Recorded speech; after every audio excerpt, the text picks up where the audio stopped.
Debbie, let's talk water because Cheryl has a few more points to make on the vaccine situation, AstraZeneca and so on. But let's talk water first because you're pretty motivated on this.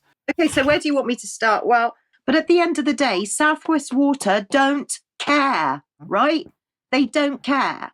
But at the end of the day, Mike, they don't care.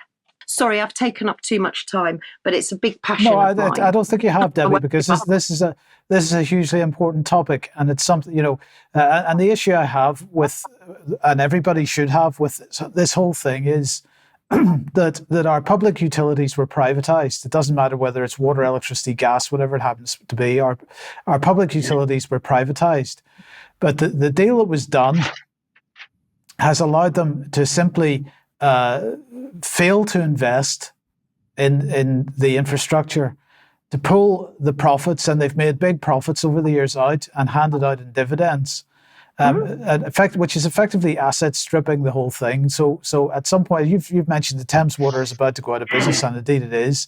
And so when it goes out of business, the taxpayer is going to be left holding this pile of poo, literally.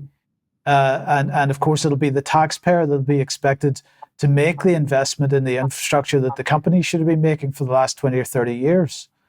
So this is the biggest asset stripping scandal I think that we've ever seen, and it's not just water. It's everything. It's the railways. It's the works.